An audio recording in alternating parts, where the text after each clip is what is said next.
Merci chers membres de la communauté. Merci, on se retrouve aujourd'hui dimanche. J'ai bien voulu avoir ce numéro exceptionnellement parce que ça me va mal. Ça va mal au cœur, s'il vous plaît, chers membres de la communauté. Je suis vraiment dérangé. Et quand j'ai appris la situation ici, je fais allusion à la question de l'Est, je me suis dit, je ne peux pas ne pas avoir un numéro aujourd'hui, échanger avec les membres de ma communauté. En tout cas, merci, je vous remercie. J'ai lu les différents messages. Et vous allez voir, j'aimais chaque message. Je dis, j'aime dans chaque message. Pourquoi? Parce que j'ai senti votre engagement. Le souci de voir ce pays changer. Le souci de voir les Congolais prendre conscience. Comme les membres de l'espace Pro-Info. Et je dis, ça c'est une très bonne chose. Et pour cela, lorsqu'il y a des cas comme ça, je ne peux pas décevoir ma communauté, nous devons échanger. En tout cas, merci, ça va au cœur. Merci, ça me va au cœur. Et je comprends que l'année commence très bien. Et nous allons continuer à échanger, à interagir, afin que de notre apport, quelque chose également puisse changer. En tout cas, merci. De quoi nous allons parler aujourd'hui? La question de la guerre à notre partie de l'Est, de notre pays, bien entendu.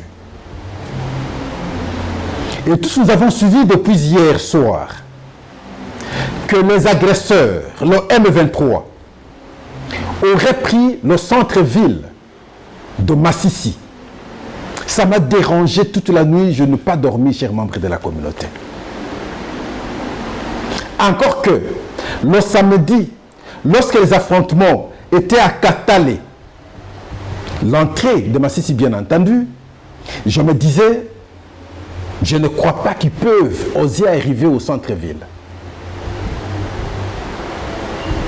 Et voilà pourquoi, lorsqu'on a une information décevante, nous avons décidé de venir échanger et faire des analyses ensemble.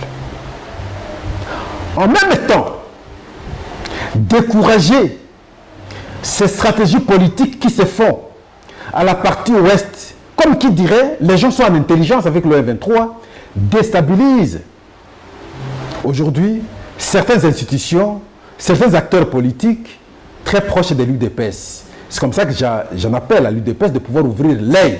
Il est bon. En tout cas, merci. C'est autour de ça, chers membres de la communauté. Le centre-ville de Massissi, moi je vais conditionner, serait passé entre les mains de M23. Si je conditionne, c'est parce que simplement je ne veux pas qu'il soit là. Peut-être l'évidence me contredit, mais moi, je ne veux pas qu'il soit là. Et c'est depuis hier soir que cette information nous est arrivée. Que le centre-ville de Massissi est entre les mains de M23. Il a fallu beaucoup réfléchir. Je me suis dit, mais finalement, c'est quoi? Oui, je sais que nous sommes souvent infiltrés. Oui, je sais que, en tout cas, pas longtemps, les nominations, la mise en place dans l'armée étaient faites dernièrement. D'autres cherchaient à prendre de fonctions, leurs fonctions pour réorganiser le plan. Mais pas longtemps que notre armée se distinguait, avançait, nous étions en train de saluer, mais qu'est-ce qui arrive?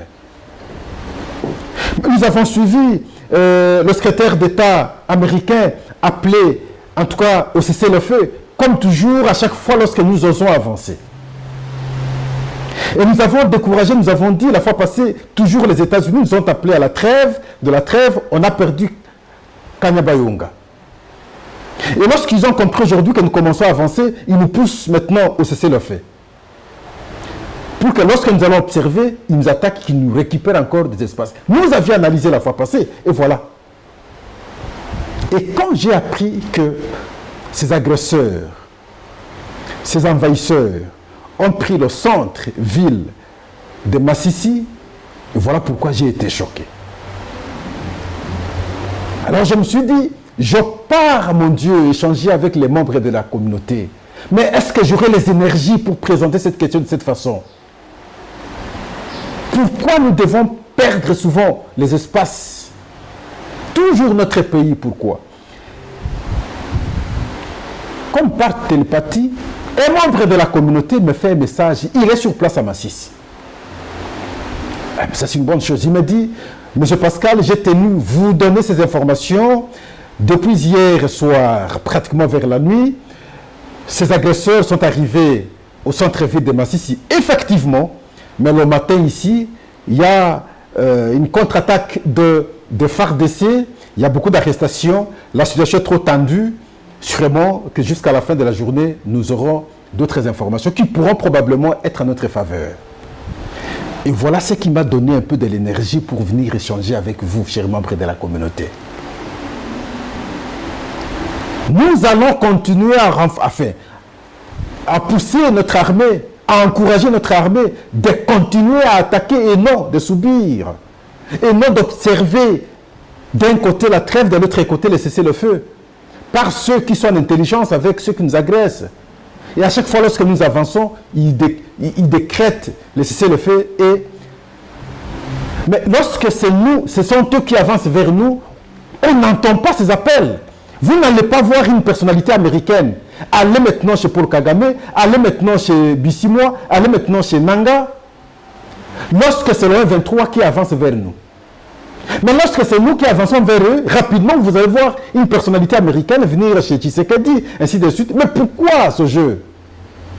Et nous, pourquoi nous devons continuer à être naïfs alors qu'ils sont sur nos terres, sont eux qui nous ont attaqués? Pourquoi nous devons observer? Nous ne pouvons pas observer, nous ne pouvons pas écouter ceux qui nous appellent maintenant à la trêve, moins encore au cessez-le-feu. Ils n'ont pas ce pouvoir de nous interdire de défendre notre pays. Qui cet Américain accepterait que on occupe des espaces aux États-Unis, au lieu que les Américains s'opposent, en tout cas s'attaquent à ceux qui les ont attaqués, et qu'ils vont observer que l'ONU dise, bon voilà, le cessez-le-feu, et les Américains vont croiser les bras. Qui cet Américain va accepter? Qui ce Français va accepter qu'on occupe une partie de la France? Et les Français ne savent pas défendre leur pays, ils doivent écouter l'ONU qui les demande d'observer le cessez-le-feu. Qui ce Français qui va accepter? Qui ce Britannique qui va accepter que cela se fasse chez eux? Mais pourquoi chez nous? Ils acceptent. Au lieu de nous donner totalement raison, de continuer à nous encourager parce qu'ils nous ont occupés. Ils sont sur nos terres. Et voilà, de temps en temps, à chaque fois, lorsque nous osons avancer, ce sont eux qui nous appellent, en tout cas, à observer un petit moment de tampon. Non, ce n'est pas possible. Et nous aussi, comme bons enfants, nous observons très facilement. Pascal, je ne suis pas d'accord. Allez-y, chers membres militaires. Nous savons, moi Pascal, je sais que vous menez les opérations dans des conditions difficiles. Conditions difficiles parce que vous êtes suffisamment infiltrés. Conditions difficiles parce que les amis vous comprennent très facilement. Conditions difficiles parce que c'est tout un complot de l'Union européenne, nous le savons, nous le disons. La guerre aujourd'hui, elle est plus si technologique. Je sais de quoi je dis. Mais vous êtes extraordinaire parce que vous continuez à résister. Nous allons continuer à vous pousser à pouvoir avoir de l'orgueil. Nous n'allons jamais vous décourager. Allez de l'avant. Mais on a eu l'information, tous vous avez suivi. On nous a dit, c'est grâce à un monsieur Bertrand Biamungu Mureshi. Alors ce monsieur Bertrand, c'est lui qui va aider ses envahisseurs à pouvoir arriver au centre-ville de Masisi. Ce monsieur a été traqué par notre justice depuis 2012. Et pourtant, il était militaire dans le corps armé, toujours infiltré. Et visiblement, il n'est pas congolais.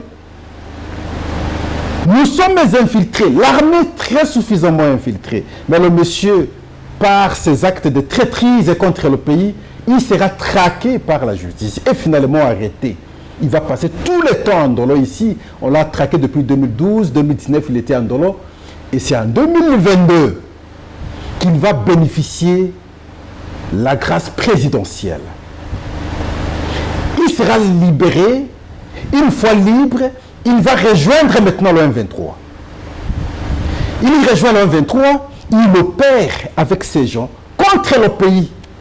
Et voilà ce jour, c'est lui qui est le cerveau moteur en termes d'intelligence des services à pouvoir faciliter le M23 arriver jusqu'au centre-ville de Massissi. C'est très déplorable. D'autres disent, mais pourquoi alors Tshisekedi l'a libéré? Peut-être pas du tout. Ils n'ont pas tort du tout. Tshisekedi les a libérés ou l'a libéré, d'accord. Mais parce que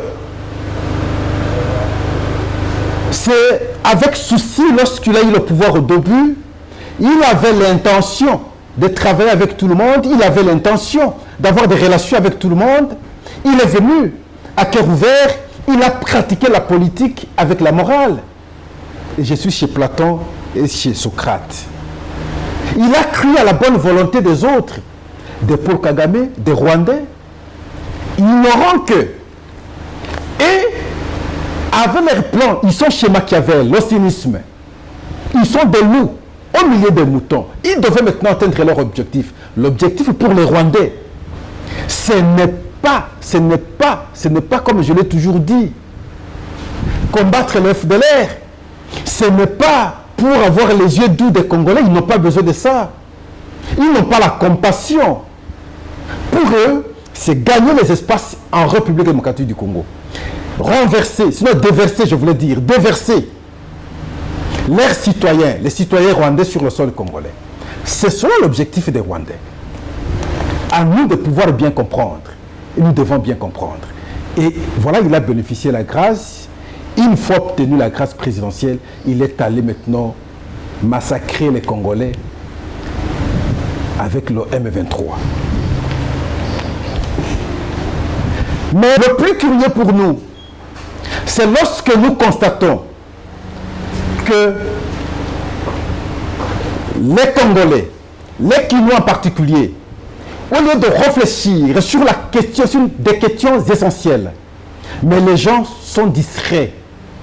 Les gens sont dans les inutiles. Je veux démontrer comment les gens sont dans les inutiles. On nous attaque à l'Est. La question Massissi est inquiétante. Mais le débat pour les Congolais ici, c'est Maïké Kalambaï. C'est Maïké Kalambaï.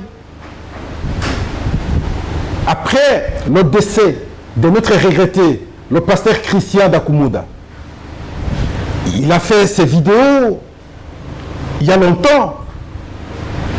Maïké qui répond aujourd'hui, il dit ses bêtises dans les conditions qu'il peut le dire. Bon, moi je le considère comme simple chanteur. Mais il va dire des choses qu'il avait dites. Ça ne m'intéresse pas trop. Mais regardez comment les Congolais ont dégagé les énergies.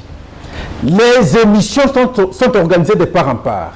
Des vidéos par-ci, par-là. Le débat de la société aujourd'hui, c'est Maïké Kalambaï, c'est Maïké Kalambaï, c'est Kofi Olomide, c'est Maïké Kalambaï. Et Pascal, je me suis dit, si au moins les énergies que nous avons dégagées pour présenter cette question honteuse, Maïké Kalambaï, et ainsi de suite, une question inutile d'ailleurs pour une société sérieuse. Si au moins on dégageait ces énergies pour parler par exemple de cette question de l'Est aujourd'hui, de Massissi et de la guerre, mais je crois que beaucoup de choses changeraient. Pourquoi je le dis? Le monde entier allait comprendre que les Congolais sont plus que motivés et mobilisés. Nous ne sommes jamais là-bas. Regardez, toute une famille, lorsqu'on met la chanson honteuse, sans éthique, s'il vous plaît. Nous, Sonangaï, le collège, je ne sais pas. C'est honteux. Et les gens dansent. Les enfants, les parents, et les gens sont là. C'est de cette façon que nous avons construit notre société. Des questions de vie d'une nation, nous ne sommes jamais là-bas. Si au moins on organisait le nombre d'émissions que j'ai vues sur la question Maïké Kalambaï, et si on organisait des émissions comme ça pour parler de la problématique de l'Est, je crois qu'on peut influencé beaucoup de choses. Et les agresseurs ont compris cela, que les Congolais sont distraits. Et qu'est-ce qu'ils font? Ils nous matraquent avec les médias, avec les réseaux sociaux. Bon voilà, Masisi c'est entre les mains d'un 23. Rutshuru c'est entre les mains d'un 23. Nyiragongo c'est entre les mains d'un 23. Nous avons gobé cela, mais aujourd'hui ça se voit qu'ils n'avaient pas le M23, enfin ils n'avaient pas le territoire de Masisi totalement entre leurs mains. Ils n'ont pas non plus la totalité du territoire de Rutshuru entre leurs mains. Ils ont des parties, mais on nous a fait croire comme s'ils avaient la totalité de ces territoires. Ils n'ont pas la totalité du territoire de Nyiragongo. Mais nous avions gobé depuis tout ce temps. Les politiques ont relayé des messages. Vous avez suivi dernièrement ici mon grand frère Martin Fayoulou dire, bon voilà, le 23, 130 villages, ainsi de suite. Pourquoi? Parce que nous gobons, et lui aussi a commencé à gober de la même manière. Mon Dieu que nous, comme Congolais, nous puissions aussi nous engager, avoir autant d'émissions qui parlent de la situation de l'Est, qui démontrent aussi les faiblesses d'un 23, qui encouragent nos militaires au front. Et nous n'avons pas organisé de telles émissions. Nous sommes dans la distraction. Nous devons danser telles chansons, des chansons obscènes, des chansons honteuses, qu'un parent sérieux ne peut pas suivre ensemble avec ses enfants. Alors, vous avez une telle génération. Vous avez une telle génération. Est-ce qu'on peut attendre quelque chose de bien? Nous sommes égarés. On nous a détruits. Quand vous prenez une génération aujourd'hui de 18, qu'est-ce que je dis? De 40, vous descendez, vous allez sentir que nous manquons de repères. Nous manquons de repères. Pire encore, quand vous descendez, 18 ans passés, mais comme des gens qui ont détruit le pays à dessein, que ce soit sur le plan de l'éducation, que ce soit sur le plan social, et nous n'avons plus de repères. À l'époque, les Luambo ont fait la prison. Et quand vous suivez la chanson de Luambo, qui a fait qu'il fasse la prison aujourd'hui, comparativement à ce qui se passe aujourd'hui, vous pouvez dire, mais la chanson de Luambo n'avait pas d'obscénité comme aujourd'hui. Il pouvait ne pas faire la prison, mais il avait fait la prison. Mais comment les gens chantent des bêtises comme ça?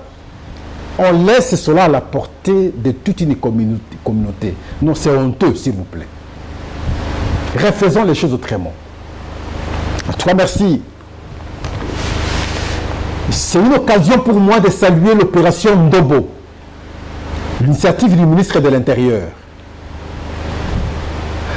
À ce stade où beaucoup d'ennemis nous infiltrent, autant qu'on traque les Koulouna, autant qu'on doit ouvrir l'œil là aussi.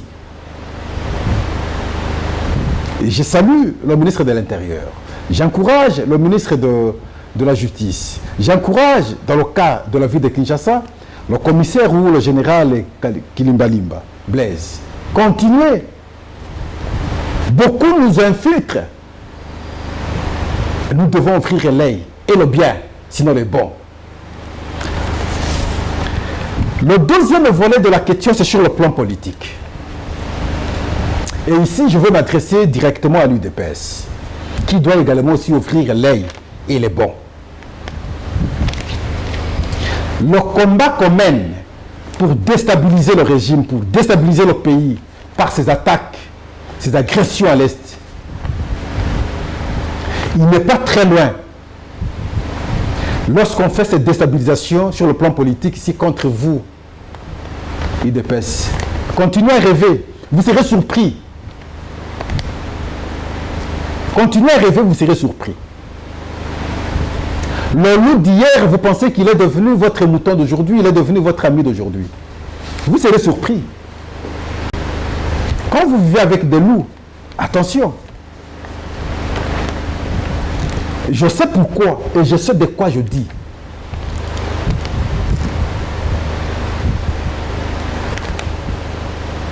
Au Haut-Katanga, il y a un dossier inquiétant à ce jour.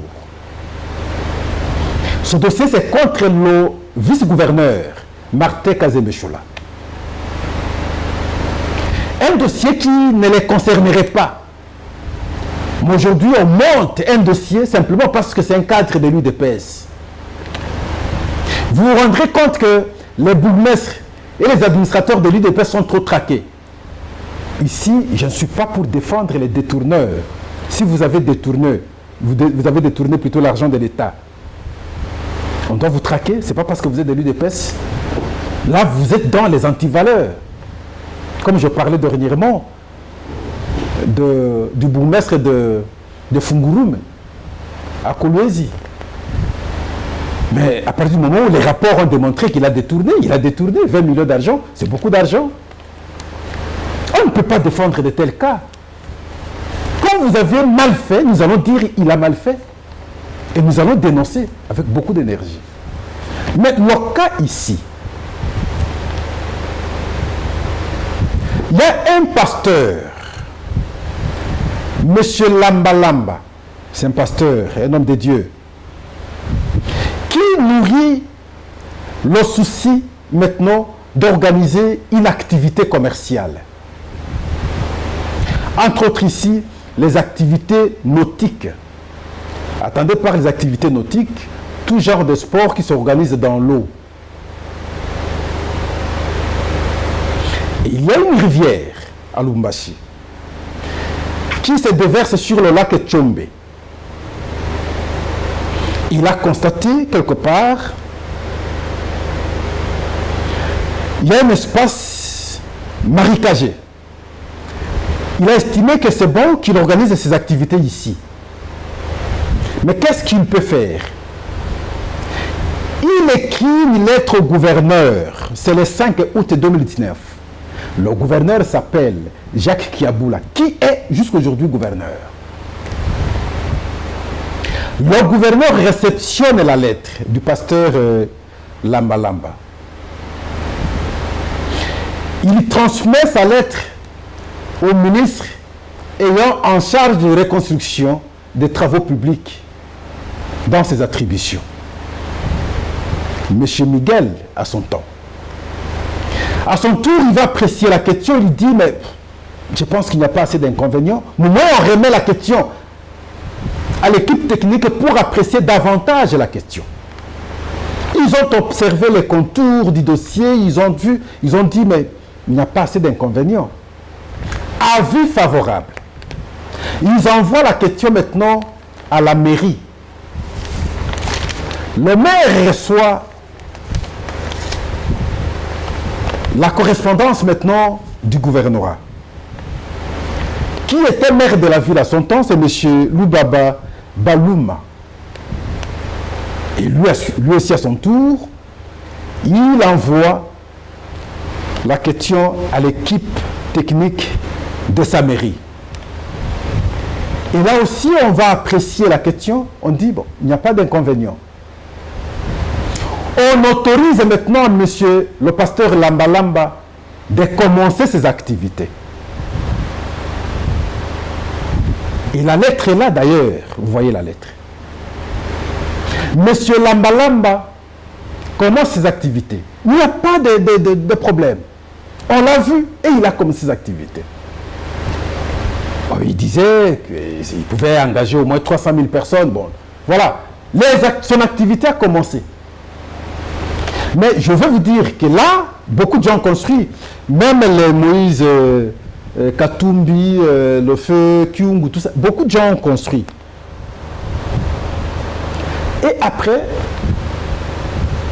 M. Lamba Lamba va encore demander l'élargissement de l'espace.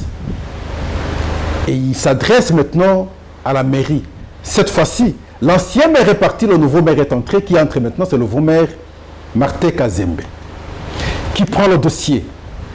Il constate que, bon, on avait déjà répondu favorablement à cette demande.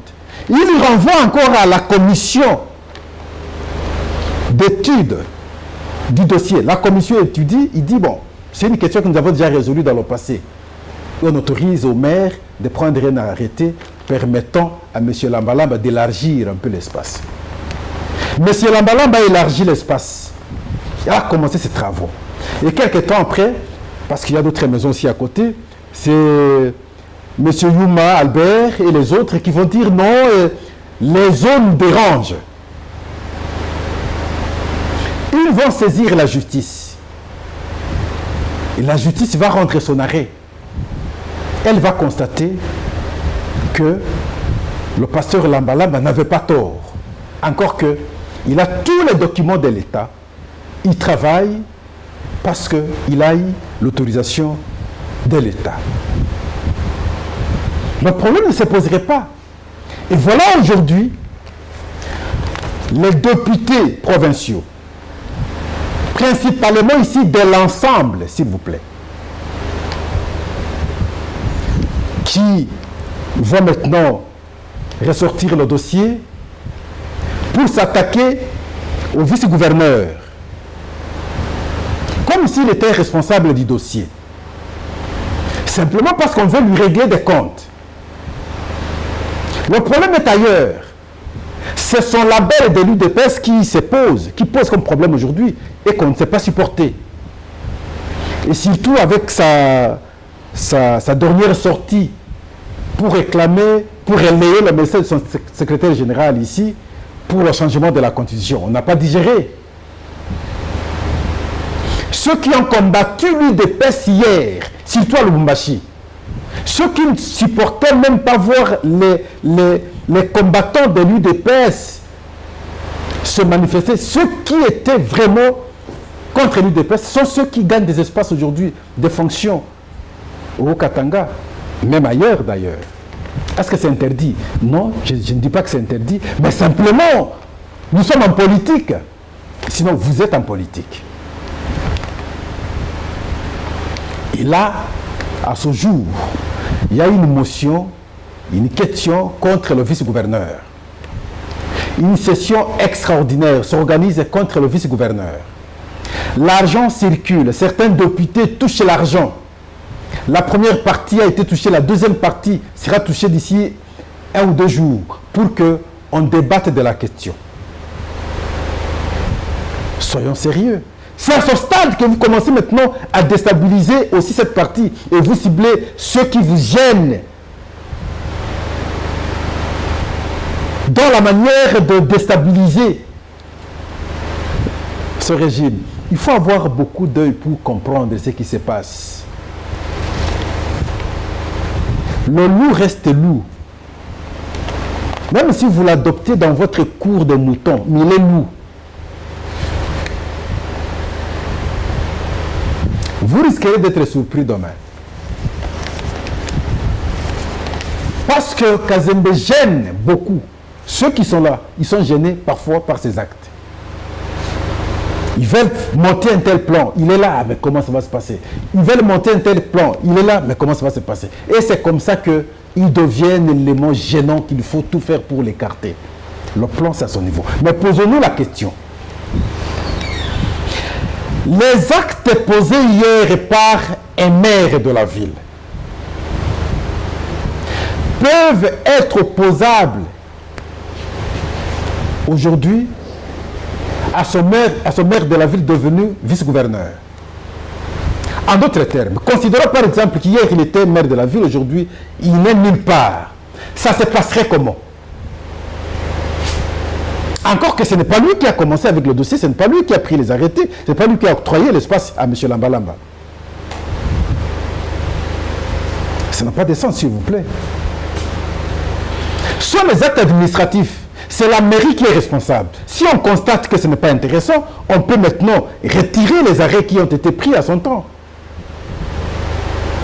Mais pourquoi politiser la question simplement parce qu'on veut avoir la tête de quelqu'un? Il n'a pas posé ses actes comme vice-gouverneur. Il y a la notion de statut, s'il vous plaît. Il y a des statuts manifestes, statuts latents, statuts manifestes, ainsi de suite. Mais son statut manifeste aujourd'hui, c'est vice-gouverneur. Ça n'a rien à voir avec la mairie. Encore que je ne vois pas quel est le mauvais acte qu'il a eu à poser. Vous voyez les documents, je vous ai présenté les documents. Il y a un arbre qui cache la forêt. Même si je n'ai jamais accepté que l'arbre peut cacher la forêt, c'est la forêt qui cache l'arbre. Il y a un arbre qui cache la forêt.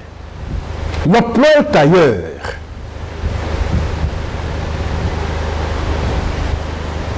Seulement ceux qui seront navigués dans les temps comprendront tôt ou tard ce que Pascal dit aujourd'hui.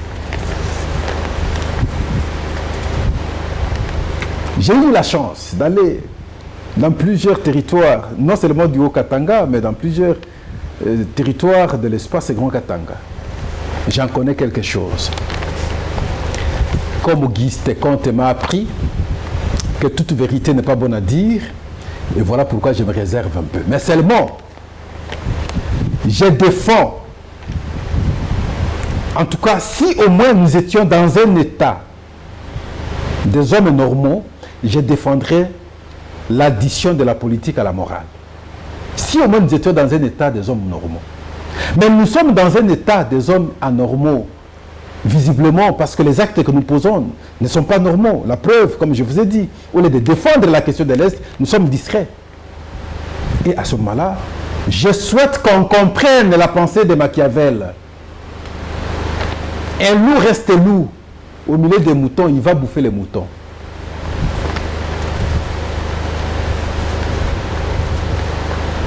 Le cynisme politique existe. Les mauvais cœurs. On ne travaille pas pour plaire.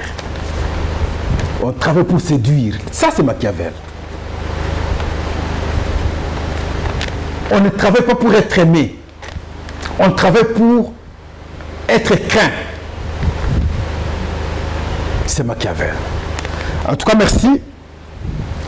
Nous nous arrêtons aujourd'hui à ce niveau, tout en espérant que d'ici demain, la situation va évoluer. Ce qui est plus prioritaire pour nous, c'est la question de l'Est. Et si l'évolution est positive, nous serons les premiers à être très contents.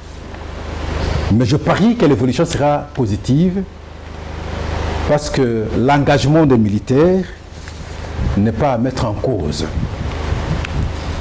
Ne soyez pas séduits par les différentes communications de M23 qui ont réussi à pouvoir vous manipuler. Ne soyez pas manipulés. Mais mobilisons-nous, les énergies que nous mettons pour les choses inutiles dans la société, engageons-nous pour défendre la société aussi, pour défendre notre pays valablement, ce serait une bonne chose. En tout cas, merci. N'allez jamais ailleurs, restons ici, c'est ici qu'on réfléchit. Chers membres de la communauté, c'est ici. Merci, ça va droit au cœur. On va continuer à lire les messages. Nous allons continuer à interagir parce que c'est ici. Élargissons la communauté, s'il vous plaît. Soyons encore plus nombreux. Soyons plus nombreux. N'allez pas ailleurs, n'allons pas ailleurs. Regardons les choses inutiles, nombre de vues. Non, mais je me dis, mais finalement, c'est quel monde? Pourquoi ce contraste? Bon, le chemin de la vérité n'a jamais été correctement asphalté. Il y a toujours beaucoup d'épines. Et pour accepter ici, il faut du sacrifice parce que toutes ces réflexions n'enchantent pas tout le monde. Comme nous avons souvent l'habitude de dire, là où nous avons mal dit, essayez de bien nous ajouter quelque chose pour que nous puissions perfectionner demain. Mais le souci ici, c'est d'avoir ce sursaut patriotique pour la défense de notre pays. En tout cas, merci. Au revoir, à la prochaine.